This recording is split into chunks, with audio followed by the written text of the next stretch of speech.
একটা সংসারে যেমন আয় তেমনই কিন্তু ব্যয় করতে হয়। এখন আমার সংসারে 2 টাকা আয় করতেছে, আমি যদি সেই জায়গায় 5 টাকা খরচ করতে যাই তাইলে কিন্তু সেই 2 টাকার আয় উন্নতি আমি আমার সংসারে কোনোদিনও দেখতে পারবো না। আসসালামু আলাইকুম, কেমন আছেন আপনারা সবাই? আলহামদুলিল্লাহ, আমরা 10টা রোজায় কিন্তু শেষ করলাম। আর এই যে 10টা রোজা শেষ করলাম, 10টা রোজার মধ্যে আমার একটা রোজাও কিন্তু পানির পিপাসা ধরে নাই, একটু ক্লান্ত হই নেই। আলহামদুলিল্লাহ, 10টা রোজা অনেক ভালো করেই শেষ করলাম। যাই হোক, তোমাকে লগে কথা কইতে কইতে যে কিন্তু আমার জামাই অনেকগুলো মাছ ধরে আনছে। ওই যে দেখলা যে খাল পাড়ে নাইমা হাতাইতেছে, হাত দিয়ে ওই যে বড় মাছগুলো যে দেখতেছে ওইগুলো ধরছে। আর চিংড়ি মাছ, তারপর ছোট ছোট পুঁটি মাছ, এইগুলো কিন্তু খুচুন দিয়ে খেওয়াইয়ে ধরছে। মাছ ধরে আনার পর এখন আমি এই মাছগুলো একটু পানি দিয়ে পরিষ্কার করে নিতেছি। তারপর আস্তে আস্তে সব চিংড়ি মাছগুলো একটা একটা করে বাচ্চা নিব। আর অনেকগুলো কিন্তু চিংড়ি মাছ আছে। আর এই মাছগুলো ধরার কারণে আসলে গিয়ে চিংড়ি মাছ, আমরা অনেকগুলো চিংড়ি মাছ ধরার লেগে এই মাছগুলো ধরছিল। তো যাই হোক, আলহামদুলিল্লাহ অনেকগুলোই চিংড়ি মাছ পাইছি। এই মাছের থেকে আমি চিংড়ি মাছগুলো বাইছা বেছা নিছি। আর বড় যে চিংড়ি মাছগুলো আসছিল ওইগুলো আমি আলাদা করে নিছি। আর এইগুলো আমি কুইটটা ধুয়ে পরিষ্কার করে নিতেছি। এইগুলো আমি আজকে রান্না করবো। আর এই রমজান মাস আসার পর আমার এমন একটা অবস্থা, আমি সেহেরিতে মাছ মাংস কিছুই দিয়ে ভাত খাইতে পারি না। আমার কাছে জানি কিছুই ভাল লাগে না। তো এই জন্য আজকে আমার জামাইরে বাজারে পাঠিয়েছিলাম আর কইছিলাম যে কয়টা চিংড়ি মাছ কিনে আনবা, ভোর রাইতে জানি আমি ভাত খাইতে পারি পেট ভইরা। আজকে বাজারে গেছিল, কিন্তু যাই দেখলো যে চিংড়ি মাছের অনেক দাম, বাজারের থেকে আর চিংড়ি মাছ আনলো না। তারপর এ কইলো দাঁড়াও আমি খালে নামতাছি, দেখি চিংড়ি মাছ পাই কিনা। তারপর তো এই যে গুঁড়া মাছগুলো দেখতেছেন এইগুলা পাইয়ে গেছে। তো আমি ভাবলাম এইগুলা দিয়ে তাজা তাজা মাছ যেহেতু আছে, আমি আলু আর টমেটো দিয়ে কুচে ভাজি করে নিই, মানে চচ্চড়ি করে নিই। এই যে আমি আলু কুচে নিয়েছি, তারপর টমেটো, কাঁচামরিচ, আদা রসুন বাটা, তারপর একটু যা যা লাগে একটা মাছ চচ্চড়িতে সব কিছু দিয়ে আমি হাতে মাখিয়ে নিছি। আর এই যে মাছ চচ্চড়িটা আমার মায়েরে দেখতাম যে শুধু একটু হলুদ দিত আর কাঁচামরিচের ঝাল দিয়ে এই মাছ চচ্চড়িটা করতো। আর এত মজা হইতো, কালারটাও অনেক সুন্দর হইতো, খাইতেও কিন্তু অনেক মজা হইতো। কিন্তু আমি কিন্তু সেরকম ভাবে রান্নাই করতে পারি না।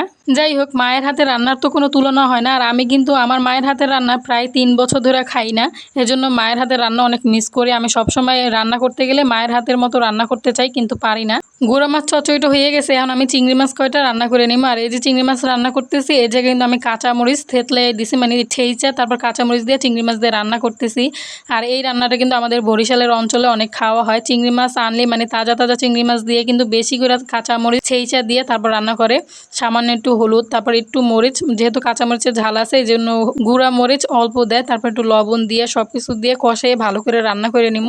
এই চিংড়ি মাছের তরকারিটা আমার নানিরে দেখতাম রোজার মাস আসলে সেহেরির জন্য বেশিরভাগ রান্না করতো। তারপর আমার শাশুড়িরও দেখছিলাম যে সেও এরকমভাবে সেহেরির জন্য এরকমভাবে চিংড়ি মাছ রান্না করতো। এরকমভাবে চিংড়ি মাছ দিয়ে কাঁচামরিচ দিয়ে যদি রান্না করি তাহলে কিন্তু অনেক মজা লাগে। আর আমি কিন্তু ভোর রাইতে এই তরকারিটা দিয়ে ভইরা ভাত খাইতে পারি। তো যাই হোক, আমি এই জায়গায় রান্না করে নিছি। আপনারা যারা যারা না খাইছেন একবার হইলেও কিন্তু এরকমভাবে চিংড়ি মাছ দিয়ে কাঁচামরিচ দিয়ে রান্না করে খাইয়ে দেখবেন কেমন লাগে। ওই যে প্রথমে কইলাম যে সংসারে যেমন আয় তেমনই কিন্তু ব্যয় করতে হয়। এখন আমার জামাইরে বলছিলাম চিংড়ি মাছ আনতে, কিন্তু দাম বেশি এজন্য আনতে পারে নাই। তো আইসা কিন্তু খালে নাইমা এই মাছগুলো ধইরা দিছিল। প্রত্যেক দিন যদি নাও পারে, একদিন মানে আমি যেদিন খাইতে চাইছি সেদিন তো খাওয়াইছে। তা আমি যদি এই জিনিসটা মানে বুঝতে না চাইতাম, আমি যদি বাড়াবাড়ি করতাম যে না আমি এই মাছ দিয়ে ভাত খাইতে পারি না, চিংড়ি মাছ না হইলে আমি ভোর রাইতে ভাত খাইতে পারবো না, আমি যদি একটা জেদ করতাম তাইলে কিন্তু আমি সেই জিনিসটা ভালো দেখাইতো না। আমার জামাই এইটাই আমার বুঝাইলো যে 2 টাকা আয় করতেছি, সেই জায়গায় 5 টাকা খরচ করলে সেই সংসারে কিন্তু টানাটানি থাইকা যায় সব সময়। যাই হোক, এই জিনিসটা আমি আগে বুঝতাম না, কিন্তু এখন ভালো করেই বুঝে গেছি আমার সংসারে আমি কিভাবে চলমু বা কিভাবে চললে আমার সংসারে টানাটানি জিনিসটা একটু কম হইব। আজকে ইফতারিতে বুরিন্দা বানাইতে নিয়েছিলাম, তো ভাবলাম একটু কালার যদি না হয় তাহলে কিন্তু দেখতে ভালো দেখায় না বুরিন্দা।